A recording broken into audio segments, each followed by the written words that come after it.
that. So why don't we go ahead and jump in? I have a list of people who said that they had a book that they wanted to talk about or present. So I will probably just go in that order. But before we do, oh, it looks like Andrew and Daniel are somewhere in the world. And I'm excited because I once again, I don't know, but it is relevant to the topic. What'd you say? It is relevant to the topic. There is a connection. Okay. So relevant to the topic, which is generally called Our Favorite Things.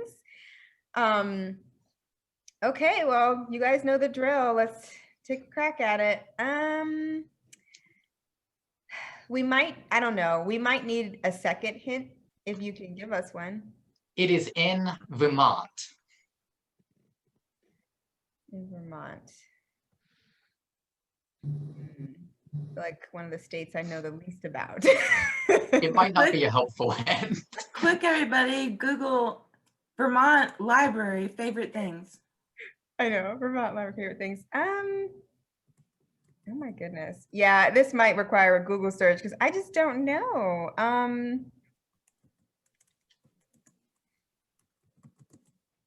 Let's see. Anybody coming up with anything? I've seen the comment, someone says it looks like a personal library. It is actually open to the public. Okay, open to the public. I thought it might be part of a presidential library, but I can't think of presidents from Vermont. I know. Am I blanking? Was there an important one? Chester Arthur, I think, but it's not him. Plus you can think of one.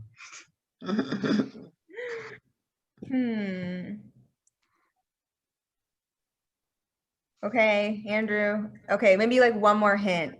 If you can think of one that won't totally ruin it. Alpine. Alpine? Yes.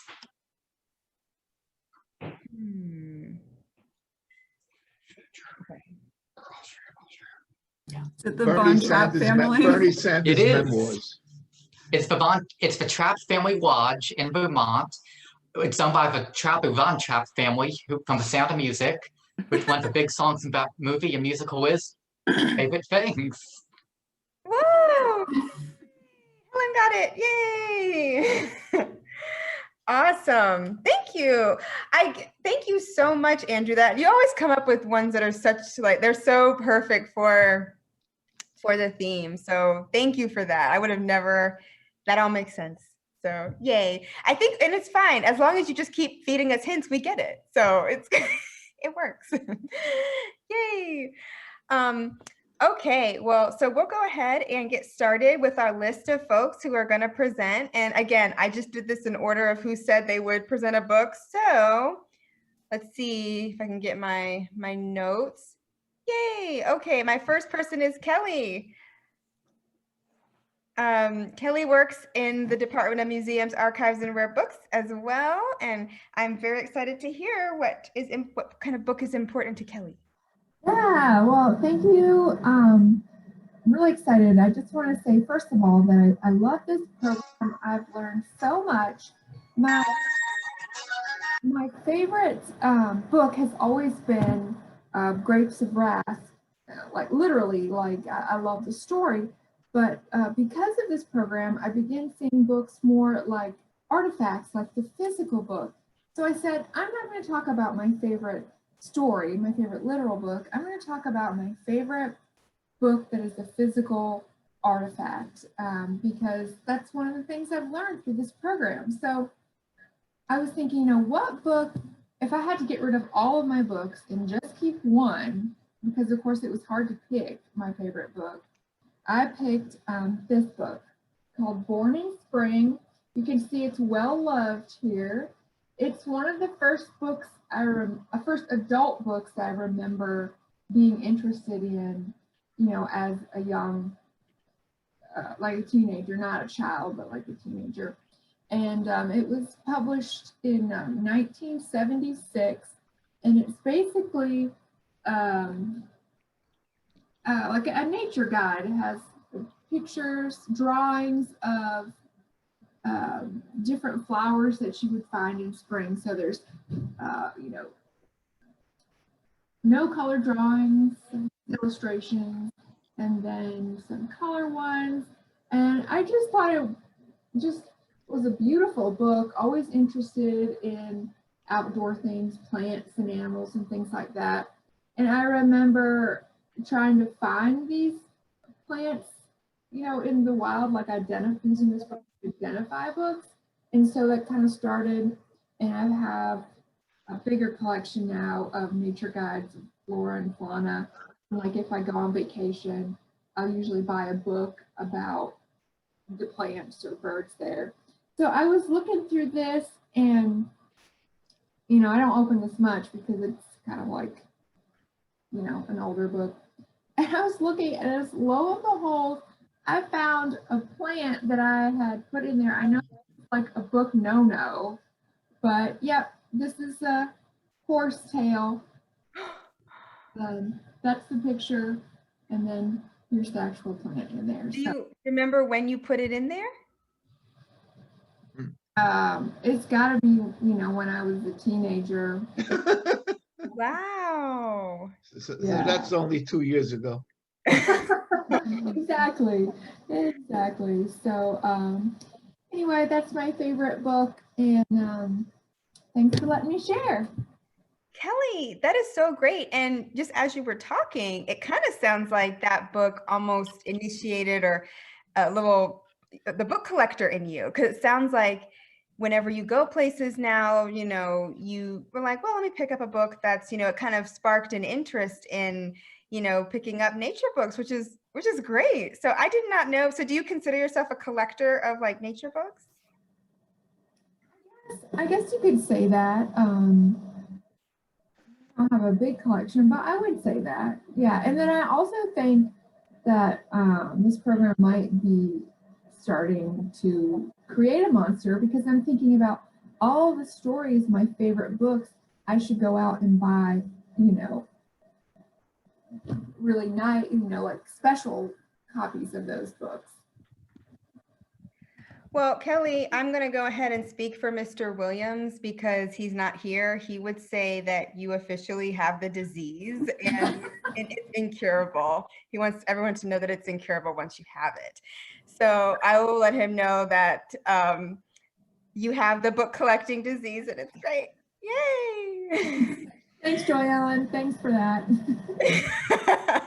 Hey, that's a one good disease. Yeah, no, but this program is awesome. So I've had such a good time participating this year. So thank you so much. Oh, of course. I'm so glad. And thank you so much for sharing. Yay.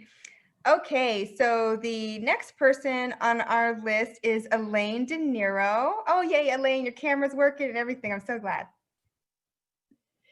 Okay, well, you know, to pick a favorite book, that's like trying to say which one of your children is your favorite. Absolutely. It's really hard to do. And I'm a sap for the classics. And so, you know, Henry James, Somerset Maugham. I mean, I love The Painted Veil, Edith Wharton. And then I was going to do Out of Africa, because the problem is when I start reading an author and I have to find out everything about them. So I buy all of their books, all of their biographies, autobiographies, and then I go down a rabbit hole. But this book that I picked, and it's really a short story, but because it is to me, it's something that I have shared with my children at Christmas time. And it's just a very poignant autobiography of Truman Capote, and it's called A Christmas Memory. And Truman Capote is just this fascinating character. You know, he was born, his real name was Truman Schreckfus Persons, until his mother married a Capote, and then his name was changed to Truman Garcia Capote. And he had a very, very sad childhood. And this story tells when his mother left him when he was small with relatives in Monroeville, Alabama, which is the same place that Harper Lee. And we know that Truman Capote is Dill in Harper Lee's book, To Kill a Mockingbird. So he's left with these relatives, and his mother abandoned him and goes to New York. And in this story, he tells about this, it's an elderly cousin who lives with him, and it's real. This is all real. And her name is Sook, and she's in her 60s, and she's childlike. So we don't really know. I mean, this is a real person. Her real name was Nana Falk. And I've Googled her, I found her grave, because this is how I fall down the rabbit's hole. But it tells about this story, this true story, when he was young, and she would say, when the leaves went and the weather turned, she would yell, "It's fruitcake weather." And she would they were poor. This is very poor Alabama in the 1930s. And she would get all excited because every year she made 30 fruitcakes for people that she really knew or distantly knew, and truly sent them to Franklin D. Roosevelt and got a thank you note. And this story is just fascinating, how they're so poor, but she has to get money. And during the year, they have like bizarre things in the backyard, like they have a three-legged pigeon and they chicken, and they have like a freak show to get pennies to collect all the money for the raisins and the nuts. And they go and they steal pecans from the people from a guy next door. They go and they get the pecans. But the funniest thing is they have to have whiskey. And there is a guy, these are all real creatures, people, characters, not characters, but he's an Indian, he's Ha-Ha Jones, and they have to go to him. He runs this dance hall on the outskirts of town, and they have to buy the whiskey. And so it just goes on, and it's a beautiful, poignant, really touching story about their relationship. And here's a picture of Truman Capote with Sook, and it's just, I won't spoil the end because you really do need to read it. And it's just very poignant, and it just it just brings out a lot of things about his relationship. Made me go back and really dig into his relationship with Harper Lee and his childhood, spending time with her in Alabama, and their relationship when they were both in New York. So that's, for me, at this time of the year, is my favorite story. Oh my goodness, Elaine, that is amazing. And, I think it's really, I know it's like, going down those rabbit holes, it's like, how did I even get here? But that's really fascinating to me, I think, as a curator, because that's kind of how we are. I like to make connections between things. It's going down those rabbit holes and seeing who knew who and what are their memories of this place, and how did that inform their writing and things like that. There's all kind of versions I've got, and short stories. He also writes The Thanksgiving Visitor, which is about his relationship again with this distant, she's in her 60s when he's like 7 to 10, but they're best friends, because it said, and this is really poignant, he said other people lived in the house, and though they have power over us and frequently make us cry, we are not, too much on the whole, aware of them. It's just a very sweet story. And then Tom Key, if you know the actor in Atlanta, he actually did a one-man play. And I took my son to see him. He did The Christmas Memory as a one-man act just standing on the stage, and it was amazing. So Wow. anyways. Goodness. Wow, that was so great. Thank you so much, Elaine. I would have never even I mean, I had no idea about that piece of Truman Capote's life at all. So thank you. I always learn so much from you. Yay. Okay. Wonderful. Okay, so next person on the list is Laurie Meadows. Hi, everybody. Hey. So I also struggled with choosing a favorite in my library just because I've been collecting so long and favorites ebb and flow during the years. But there was one that I thought about over the weekend and decided that would be my show and tell. Sometimes it's not. Sometimes it's just as much the author as it is the book itself. But this particular book is by a writer named David Foster Wallace, and some of you may be familiar with him. His most famous book is Infinite Jest. That's the book that most people know him by. But this book is called The Broom of the System. And this book was published in 1987. This was his first novel. He was 24 years old when he wrote this book. Now, the reason that this book was on my, I call it my unicorn list, because there are some books that I desire that are kind of hard to find, and they don't really exist in the wild. This book had I won't even say an initial print run. It had a print run of 1,300 volumes, and that's it. Most of those went into libraries. So to find one this particular one is an ex-library, it was, at the time I purchased it, the only one that I could get. But you will see pristine, privately held versions of this book come up in the marketplaces from time to time, and they're really very valuable. But I worked really hard for this one, and I'm perfectly happy that it's an ex-library. I have no problem with that.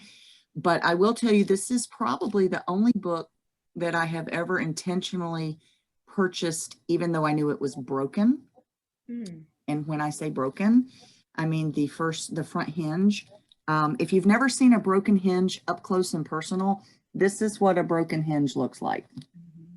That is where the front paste down has separated, or, well, actually it's not the paste down in this case, but you can actually see the inside and how that book is made.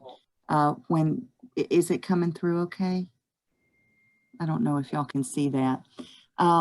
So anyway, broken book, no problem, don't care. It's one of 1,300 in existence, and I will love it forever and ever. Now, this author was a deeply troubled young man. He was 24 when he wrote this book, and he suffered from crippling depression. And when he reached the age of 46, and he was critically acclaimed at that point, he sadly made the decision to take his own life. And it really, you know, it's always sad to know that sometimes people pay more attention to your work when you're gone. But that is what happened in this case. He was already acclaimed for his later books, but it attention to his earlier works.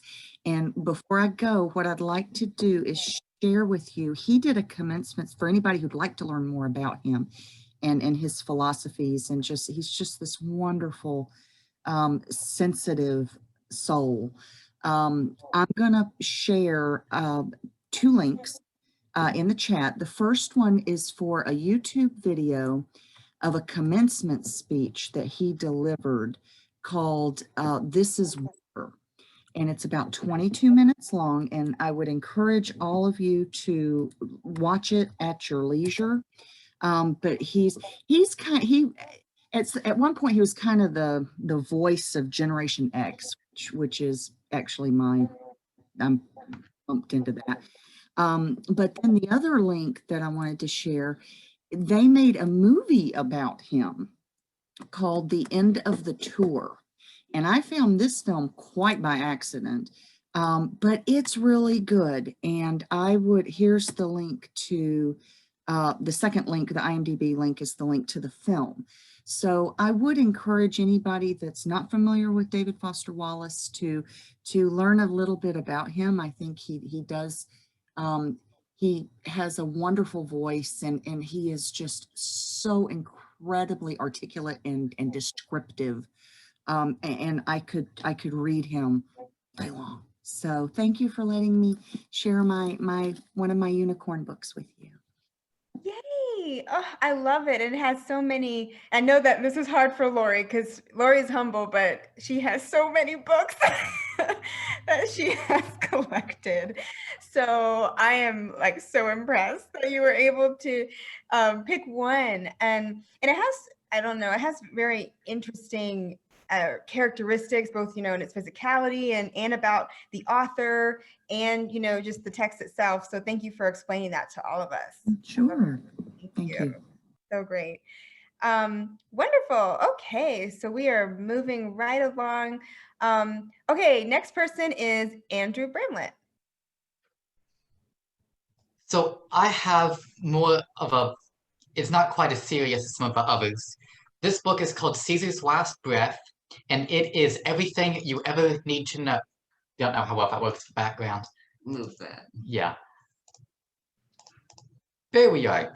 This is everything you ever and never need to know about air. Anything and everything. A friend of ours gave me a book called The Disappearing Spoon, which is all about a periodic table. And it's by the same author, and I went through and read all this author's books. There's one on neurosurgery, one on DNA, one on air, and one on the periodic table. And I have my copy of the neurosurgery one right here. They are very, very good.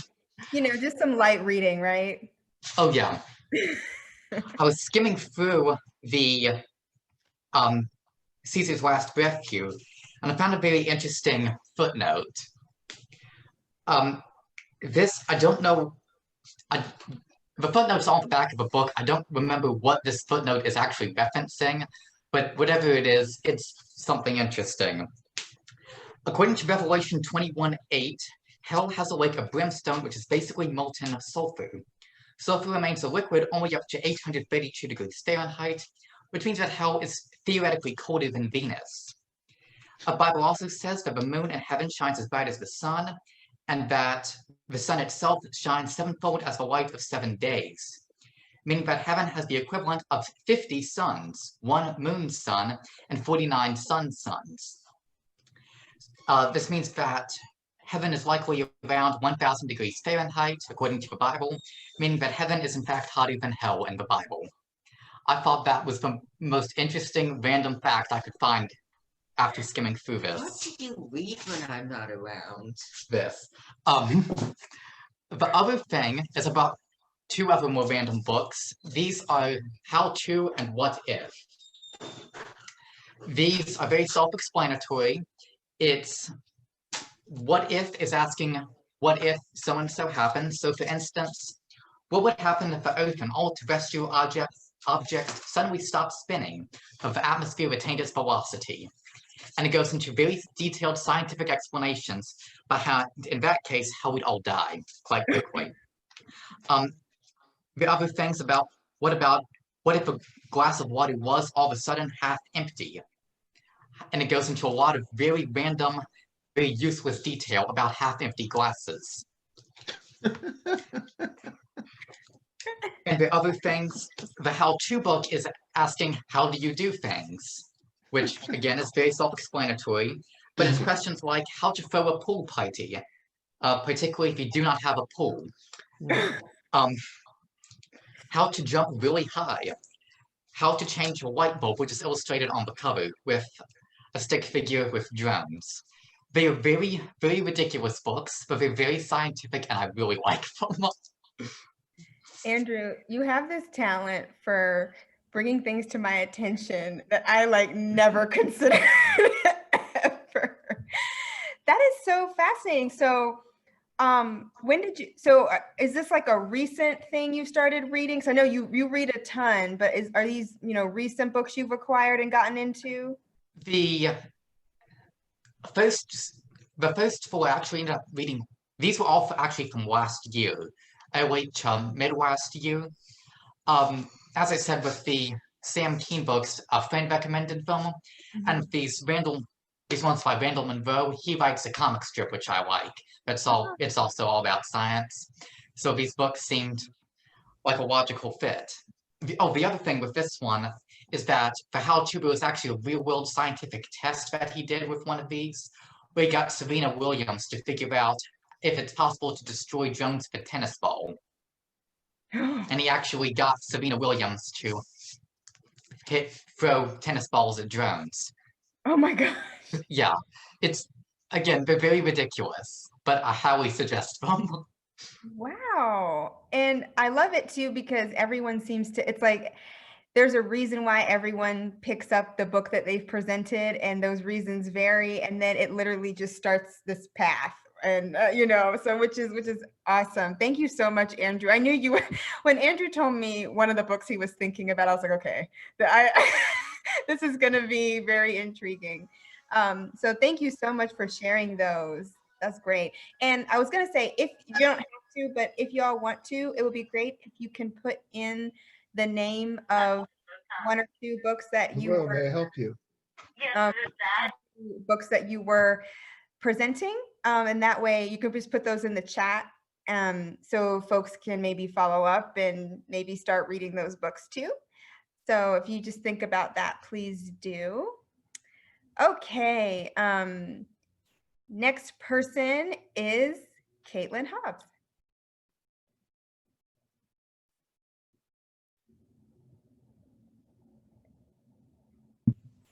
Hi, sorry. Hey, so like everyone else, I had issues picking a favorite book. I've told Joellen this before, but I'm a third generation librarian. So like there's a lot of books in my house. So it's like, do I pick a Terry Pratchett? Do I do a Holly Black? Do I pull out one of my Charles DeLince? And I decided it's like, you know what, let's just go back to the roots of like what got me into all that stuff.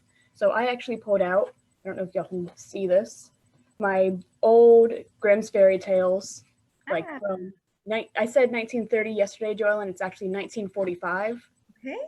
Like it's in really good condition. The glue on the binding is just coming undone a little bit, but it's not that bad. But like inside, it's got these really nice illustrations on the inside cover, like throughout the book as well. Let's see if I can, like here, like it's got these really nice hand-drawn images in it. And like it's held up pretty well for being from 1945 as well. Absolutely. Like, it's got your common Grimm's fairy tale stories in it, like Cinderella, the Wren and the Brother, Six Swans, all that stuff, but also like the more horrifying ones, like the Mouse, the Bird, and the Sausage, where everyone ends up dying in the end. So doesn't have the butcher stories though, which is kind of good because those are really not great, but definitely German. But here's another one from The Fisherman and His Wife, where he pulls up a wishing fish and his wife continues to tell him to go and bring it back up and wish for more wishes, like a better house, more wealth, all of that. And like, this is not this exact book. This is from my great grandmother. I got it from her when she passed. But like, I have many copies of Grimm's fairy tales, including like the huge book about like that thick of like the entire Grimm fairy tale stories. That's probably what got me caught on like the like folklore and fairy tale stuff that I'm researching. And like, I could do an entire dissertation on Grimm's fairy tales and like the impact and how they got the stories, or the stories are actually from, how they changed the stories up, because like they didn't just like take them from their sister and just put them into the book. Like they changed little things about the stories to better fit how they thought that should go. Like, and here is Briar Rose or Sleeping Beauty. Like that one's been changed a lot over the years. Like the original one is The Sun, Moon, and Talia, which is heavy. Like Yeah, it's pretty bad. yeah, like trigger warnings on that one all over the place. Yeah, Like there's a lot of not trigger a warnings, pretty yeah. story. So yeah, this like I chose this one because it's probably what got me started and like got me focused on the more fiction stuff, you know. So, but yeah, like I have a lot of different books, so it was very hard to choose one that's like, which one is my favorite? Caitlin, this is fascinating and it's really timely because I got this email from Heritage Auctions. Some of you may have heard of Heritage before. They're an auction house, and among other things, they offer, you know, auctions for rare books. And there is a documentary called The Booksellers, and I think I've mentioned it on here before. And I remember one of those booksellers, he had been collecting like The Wizard of Oz and everything bomb since he was maybe 12 years old. And one of the incredible, and it kind of blossomed to, he's become one of the, I think, greatest children's book collectors. Anyway, his name is Justin Schiller, and he is selling, I think there's closing down his company. And so now there's a big auction, and oh my gosh, hold on, I'm gonna put this in the chat. There's an edition of Grimm's that's like, I think it's like $36,000 is what the anticipated. That's what the current, Yeah. they're currently expecting. Yeah, so take a look at that. Yeah, the current bid is $36,000 on this Grimm's from 1837. Yeah. And it's the first enlarged unabridged edition and the third edition overall. It's a presentation copy inscribed by Wilhelm Grimm, and you know, it's got all that, but I made me think of it. Yeah, so that's the kind of thing I'm like, oh, I mean, I'll watch the auction, right? but Yeah, but for $36K, no. Like I was interested, like, oh, maybe I'll go bid.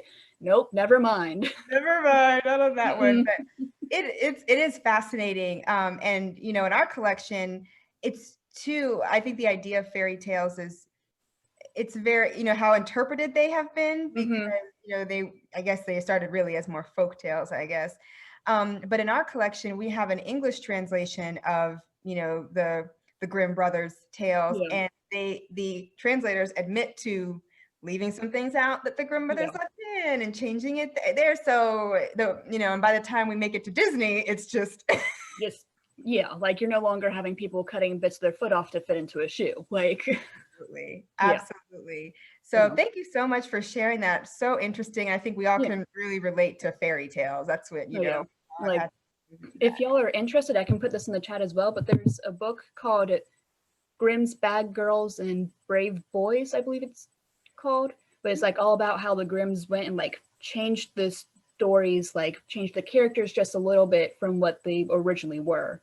Like it's pretty interesting. Let me double check on that title. I know Brave Girls is part of it, but I don't remember the entire thing, and I'll put it in the chat, but it's a really good like additional book to read along with the Grimm's fairy tales, because you can kind of like track back and forth, like, oh yeah, this is where this changed, okay, so this is what this originally was, like all about the Grimms and their lives as well. So like it's a pretty good book. Absolutely. Yes, please do share that in the chat if you can find it. Thank you so much. Yay. Okay, so our next two, first we're gonna have down to our last two. First it will be Maggie Thomas, and then we will have Helen Thomas. Okay, go ahead, Maggie. Okay, so I could not narrow down my favorite book, just like everybody else here. So the way I chose my favorite book is probably the book or books that I've read the most over my life, like that I've reread. And that would be the Chronicles of Narnia by C.S. Lewis. All seven, like I've read all seven of the books many times. I mean, I'm surprised I don't have them memorized.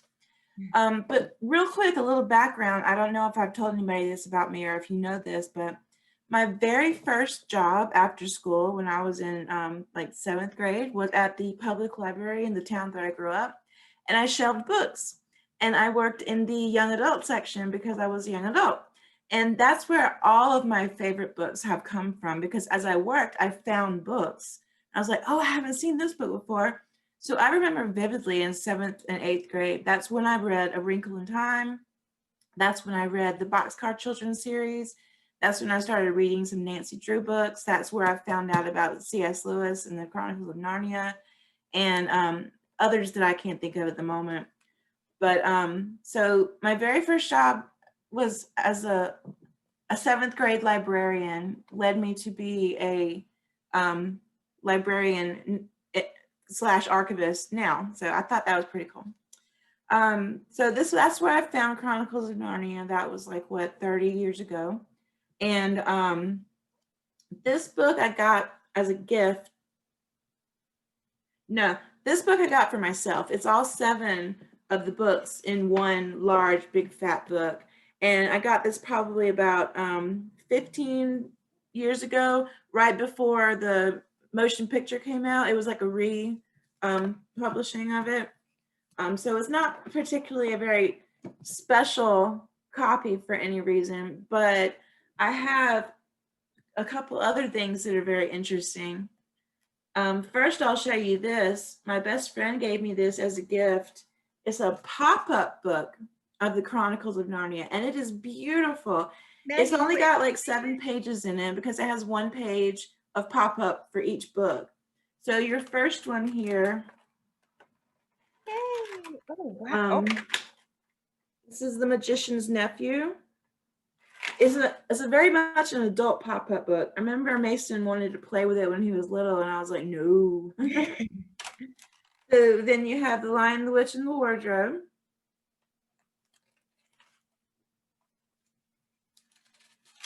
A Horse and His Boy. And this pop-up book incorporates some items that aren't paper, like there's actually string right here. And a little bit later on, you'll see some fabric and things like that. So that's very cool. So Maggie, you were able to find it because yesterday you're like, I'm not sure where it was. Yeah, I was actually digging through boxes trying to find it because Mason had packed up a lot of our stuff recently, and I even texted my mom. I was like, didn't you borrow that book from me? She's like, no, I gave it back. And I was like, Chuck, where's that book? I searched like crazy last night. I found it. I was very happy. Yay. So I'll just show you the detailed pop-ups real quick. See, and this is the Voyage of the Dawn Treader. And you actually have a cloth sail for the ship. That. And then this one is the last book, the book called The Last Battle.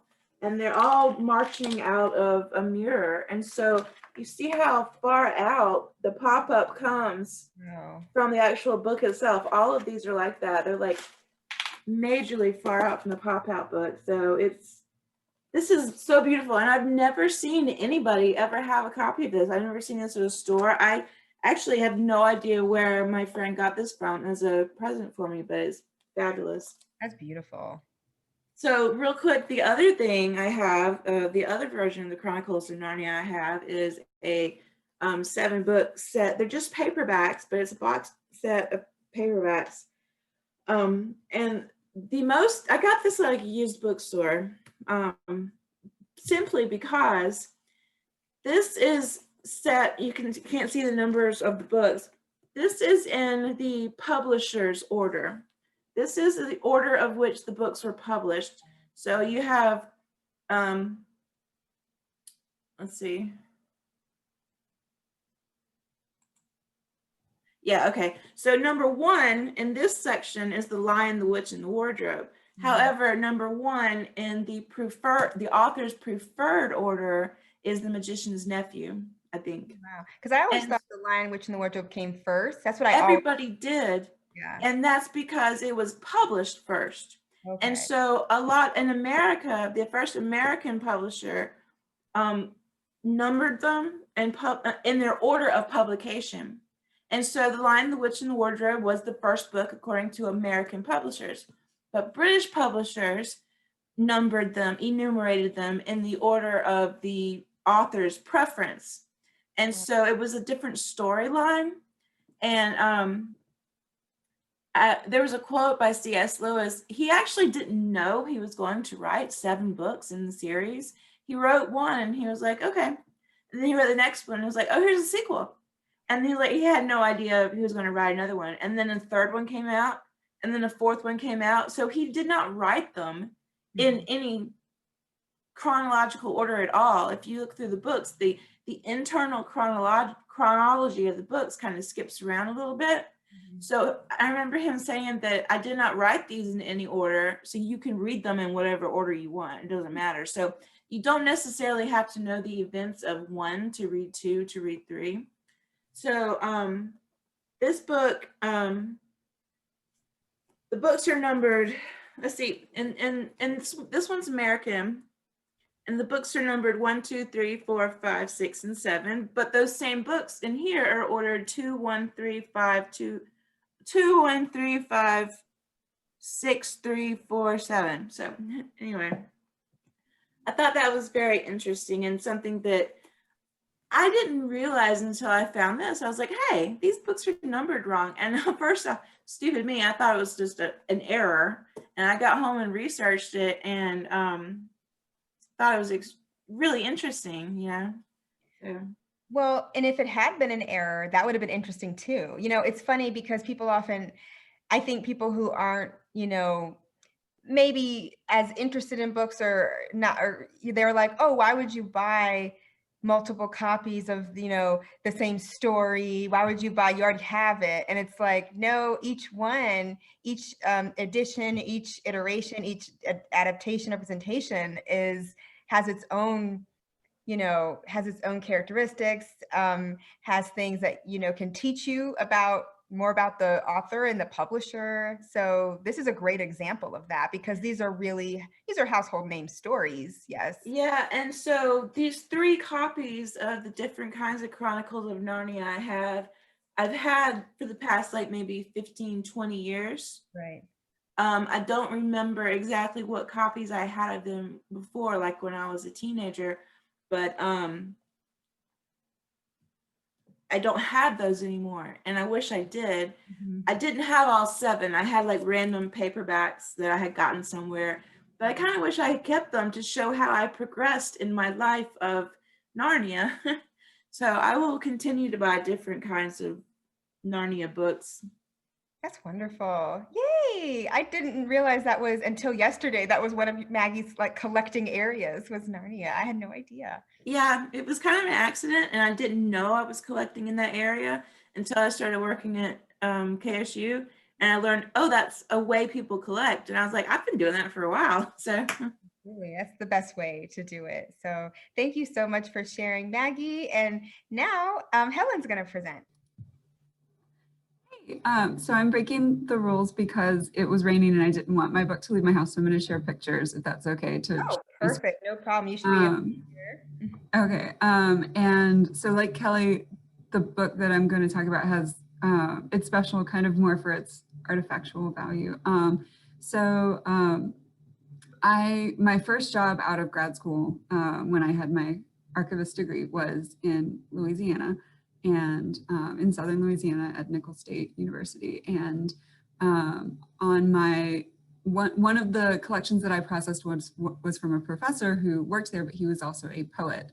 And on my second to last day there, I think he heard that I was leaving and he came and gave me a copy of one of his books of poetry. It's called, sorry, let's see if I can move this. Okay. Can everyone see? Yep.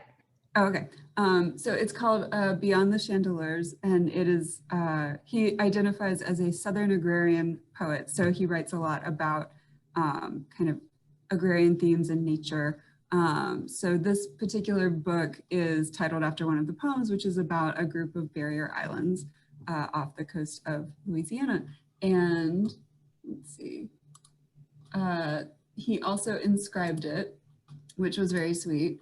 It says, for Helen Thomas, in gratitude for your work on my papers, David Middleton, with the date and the place, Thibodaux, Louisiana. And one of the reasons that that was particularly special to me was that he has written several books of poetry, and he chose to inscribe that one for me. And the other really big collection that I processed, one of my very first collections that I processed of my career, was from a local civil engineer who was a pioneer in the restoration of barrier islands. So that particular book is just, it's a reminder of a special place and the work that I did there. So that's why it's special to me. Helen, oh my gosh, that's so beautiful. I will ask, do you think, did the professor who gifted you the book, did he know about your work on the other collection? I don't know if he did. My guess is he last minute found out that I was leaving, and that was the book he had in his office. That was the extra copy that he had, so he came. And like, I think that that was kind of one of his better well-known works, so maybe that was part of it too. I'm not sure why, but it was just a coincidence that was special to me. So that is the best. I love it. And he did a great inscription. We got the date and your name and everything. That's a good inscription. Yay. And I'm also very glad you didn't bring that one out in the rain. Very, very good, because you just never know what can happen. So oh my gosh, that's so great and so touching. Yay.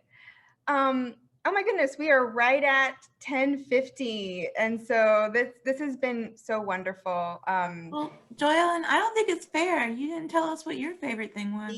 Okay, well, I wasn't, okay, I knew someone was gonna say something.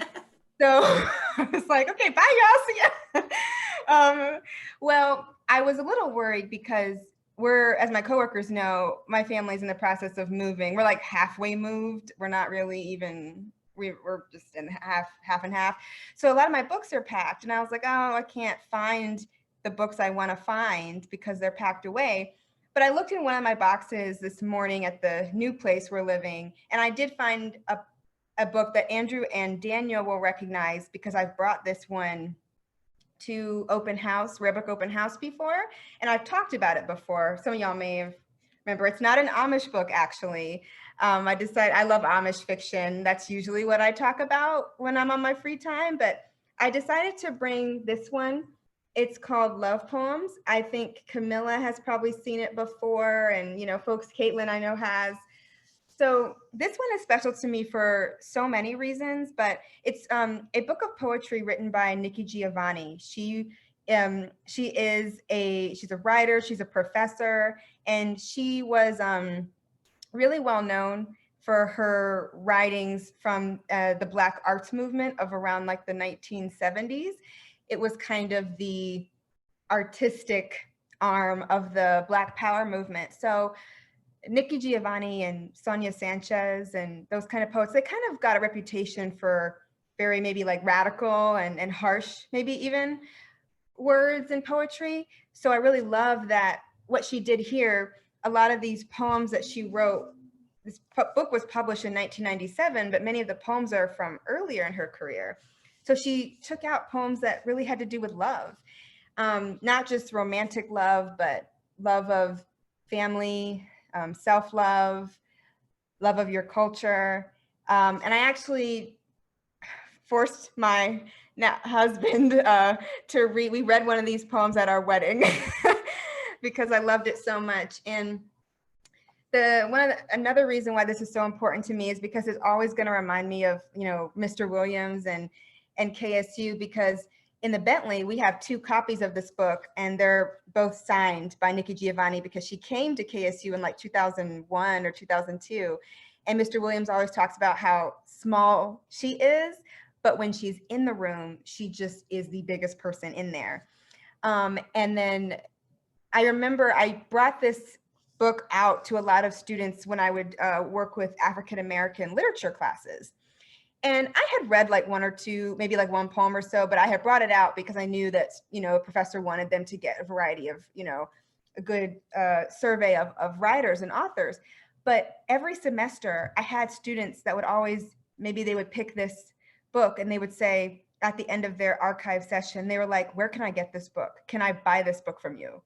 And I was like, oh no, but you can buy, a copy of the book on. I had so many students ask me that. I was like, I need to read this like completely. What are they seeing in this?